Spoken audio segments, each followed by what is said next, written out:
Good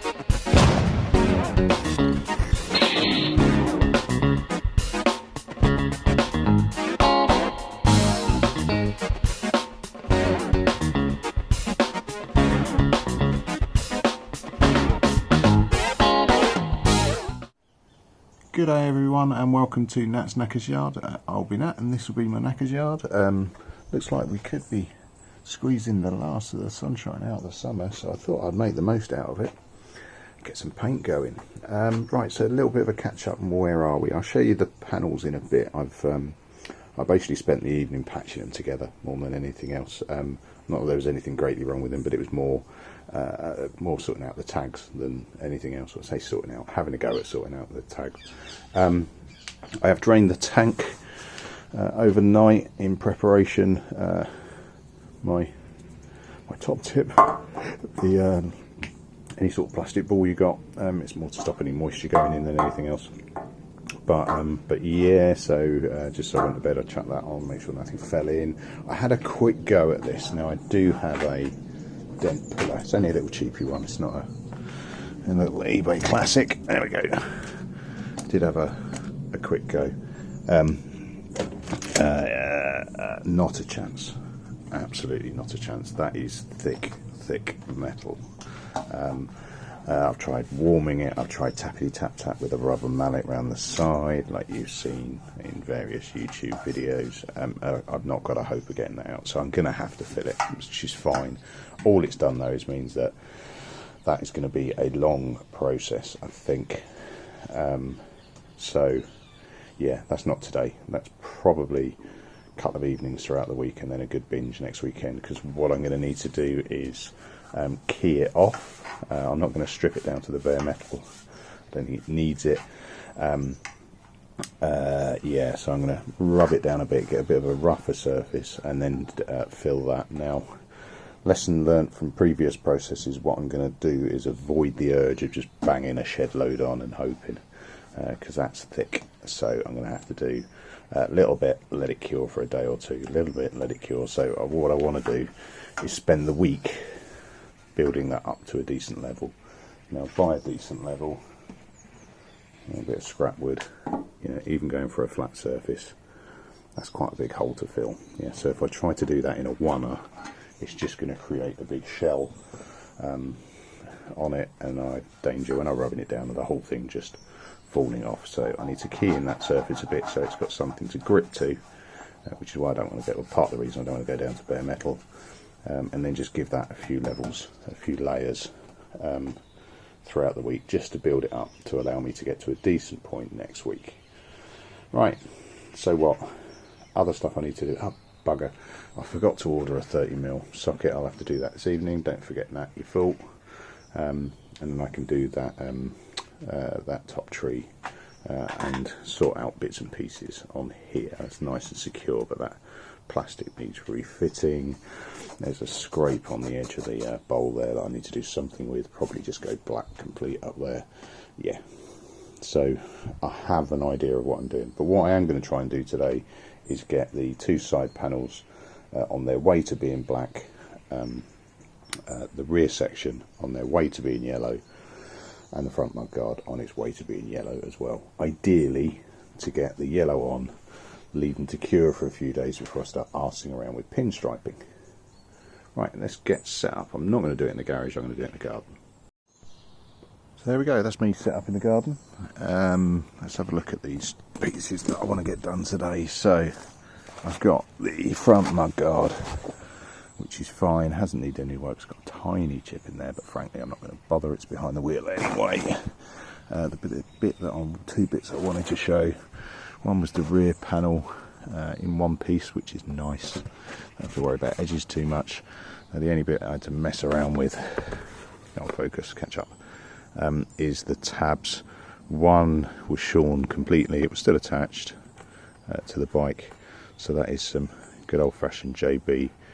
The tubes, so liquid I suppose, the two-part liquid, mix them together and it dries really well. It does take a while to dry, so I made a point of getting that done, or to cure I should say.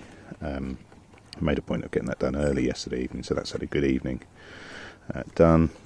Other side wasn't completely off. You can see the crack starting from that end up to there, so that was ease it out a little bit, grab a toothpick, jam it all in that gap, can't focus, catch up, there we go, jam it in the gap, and then put a ratchet strap on it just to hold it in place. But they were generally okay. The side panels needed a little bit more, and both of the tabs were broken off. So let's get you trying to focus. No, one closest to you, full, there you go. So that was, you can see where it's broken and where it was original. That was essentially metal washer, large metal washer. Got my old angle grinder out, sliced it into a slot that it would fit in, used the 2-part steel stick stuff, JB Weld, sorry, JB Weld on the back, effectively gluing that on, and then using the JB just to fit it out a little bit. Doesn't look fantastic, in fact it looks pretty shite. But frankly, the seat sits there when it's on the bike anyway, so it doesn't get seen at all, and it's going to get a large washer over whatever bolt goes through it. So that's one of them done. The other one is a slightly better job, I think, actually, and the other one there. So yeah, look a bit ropey, but frankly, they're there to secure the panel on more than anything else. So they've had a bit of a clean off. I'm now going to grab some 800 grit and just get rid of the shininess so that I can get a decent keying surface. So, be back in a minute. Right, so there we go, that's the first lot down. I did have a bit of a cock up and top tip. Don't use brake cleaner or acetate to clean off the powder, because you do not know what paint is on it before, and it may react. And unfortunately I caught it early, but yeah, just don't do it, it could cock up your good work. Right, let's get some undercoat on. Right, and there we go, going for something a bit different this time. Now, regular viewers will know that I love CamBrush and their products, which please sponsor me, give me money, give me free stuff. No, it's awesome, and I'm not sponsored.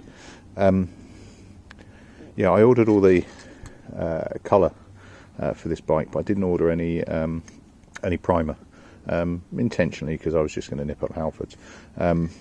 Now I've got a little like hardware shop on the high street near me, and and occasionally they have CamBrush products, but I spotted they had this, 3 cans of it, so bought all 3.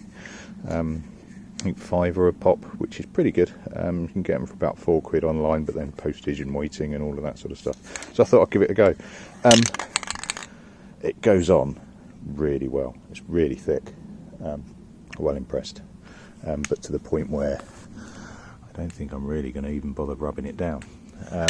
Yeah, so that's 1 can on all 3. You see a little cutting blade there. What I'm going to try and do is remember to paint that every time I paint anything else, give it as many coats, because what I want to do is do a proper petrol test on all of these. So I have yellow, black. I don't know what I'm going to do that in yet, probably black because there's less of it. And I've also got some CamBrush clear, which I have tested before petrol proofing, but I'm not convinced. It wasn't as well painted as everything else was, so I want to get a load of paint on that. Including my clear coat, and then I'm going to gush it with petrol. Reason being, if it's successful, I'm going to use the clear coat, the clear CamBrush on the tank as well, just as an experiment, because I want to see what sort of job it does. If it does a good enough job, then that is potentially a massive money and frankly time saver on painting bikes if it works. It also means that, and it's something I didn't make a big deal out of on when I was doing Rat Boy, my previous yellow bike, but knowing the bike as well as I did, there was a bit of a colour difference between the areas that I use a different top coat on, which is not that surprising, frankly. But I just want to see if it addresses that. It's really not noticeable, but it's noticeable by me and my anal sense of accuracy and attention to detail. So I'm going to give that a go and see how we get on. Right, I'm going to let that cure for a good 20 minutes or so. I'm going to have to do a little bit of a rearrange. So I've got the rear up there, the mudguard there, and the two side panels. Now the two side panels are going to be black, that's going to be yellow, as is the other piece. What I don't want to be doing is spraying the two colours right next to each other. So I'm going to have a little bit of a rejig, and I'm not moving paint while it's at least even slightly wet.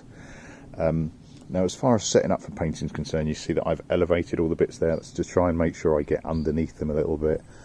I like hanging them, but they never hang at the angle that they present, so you need to be really careful that you get all the way round and all the edges just as thick, because the second that you invert that and put it the right way up, you suddenly realise that, oh bugger, I've missed a bit. So I'm not a massive fan of hanging. I prefer to have them sat in a rough size that they work on. If you're going to chuck anything on a box like this one, weight your box. That's got a bottle of water in it. So particularly with kids and a dog wandering around, the last thing you want is for it to get knocked over. That has happened to me on several occasions. Right, I'm going to let those cure off and then start breaking out colours.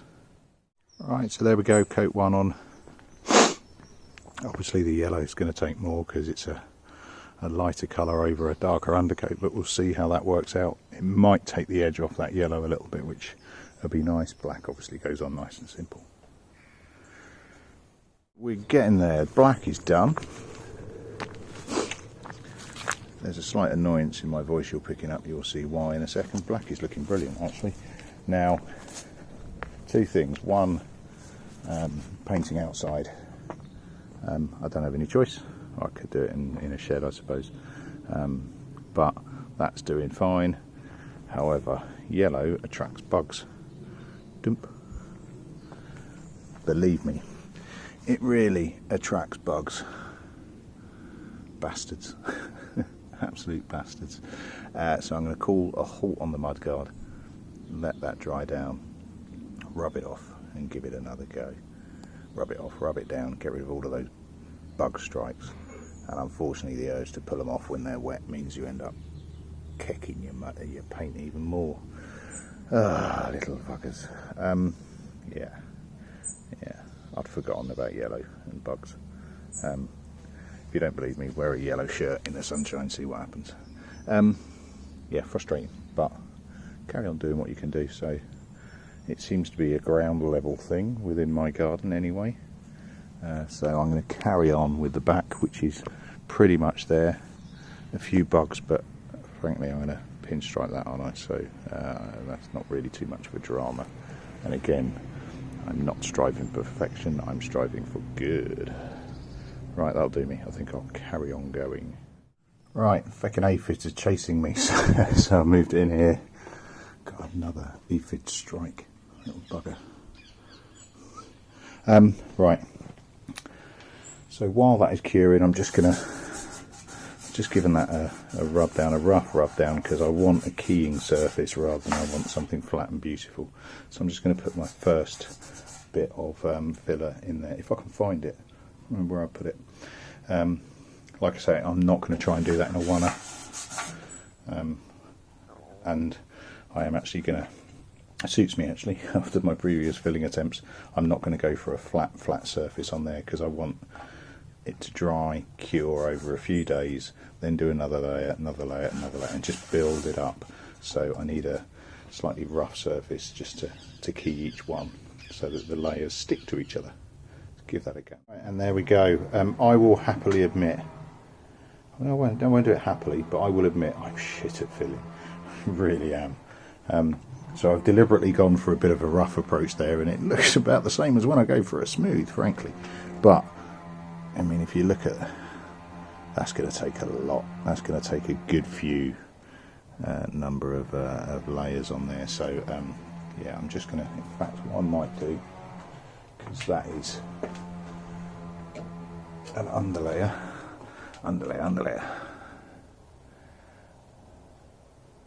It's probably racially insensitive now.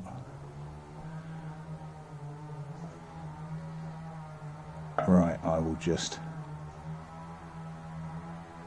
give it a little bit of a key, because I've got a few layers to put on here and I want that. If I had a comb, well, weirdly enough, not having hair, don't own many of them, I'll drag a comb across it. I could go and grab a fork, I suppose, but this is doing just as good a job without me getting abused for wrecking cutlery with filler. Sweet. Right, leave that, see how we get on. Quick look at this back whilst everything's effectively drying, rather than looking at paint drying. Let's have a look at the back. Yeah, to get the panel off, you have to pull the light back, and the last two bolts are underneath it, which is a bit of a surprise. Sorry, you can't see anything I'm talking about there. So pulls out through two bolts, 1, 2, and the last two screws holding on the rear fairing was under there, which was a bit of a surprise, but we worked it out. Looking at this just looks, I believe the technical phrase is dog toffee. Why on earth that plate isn't just mounted on top of that, I've no idea. Anyway, looking at sorting that out, I've got Mike's kit, the gift that keeps on giving. I do have a decent quality plate hanger there, which I may well use. I'm not sure yet, or what I might do is just lift this up and put it on top. It might involve me having to chuck a bit of paint on there, but while I've got my paints out, it's worthwhile doing. What it's also worthwhile doing is getting rid of these. They're horrible. They really are horrible. Now again, from Mike's kit that just keeps on giving, I've got these ones. I've just literally unplugged. They are plug and play normally. The only bit that you have to worry about is whether or not you need to change your flasher relay, whether they're bulbs or LEDs. Now this seems to be, although this is an LED, that is a bulb, it seems to be behaving quite nicely, so I might get away with it. Might, but we shall see. So what I'm going to do is whip off the plate, whip this off, and see how I get on, basically. So let's first things first. Let me get me kit, and I'll get that plate off. Now I've got a few spanner sets. My missus got me this one. I think it's quite a nice make, but it's by far my favourite. It's really good, but I'm also going to be a bit lazy and use the electric clicker. So, oops.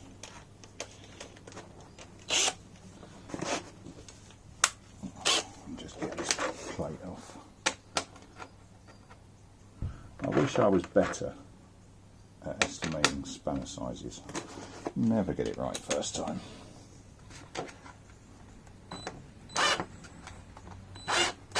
Right. Need a spanner on the other side as well. Yeah, so I need another 10.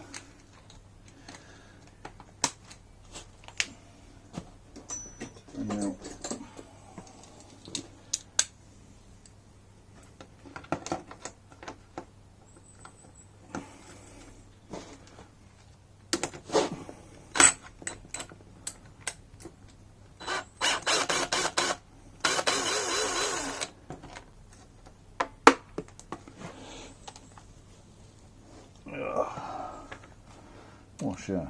washer. Just push those together so I don't lose them. Sorry, I don't lose them. Trying not to lose them.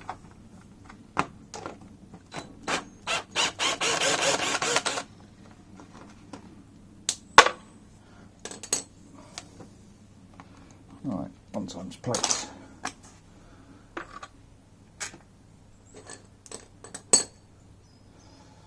Keep everything together. Right, why on earth it didn't just drop that, I've no idea, but hey, can't critique somebody else.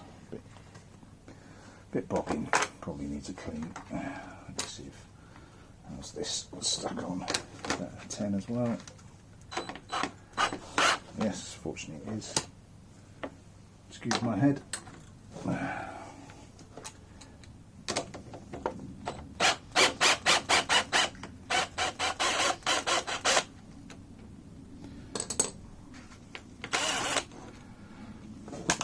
quite a neat little solution, whoever's done this before, but just not entirely sure why they've done it. Why they didn't think it through a little bit better. Yeah, let me just unplug the other one.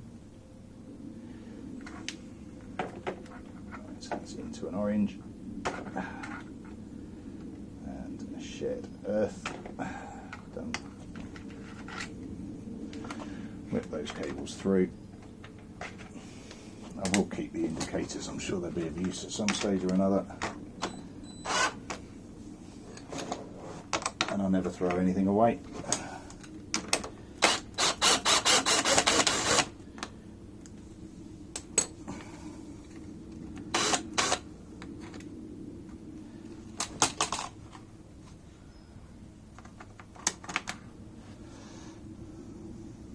Yeah, that works. Not quite the most elegant solution in the world, but it works.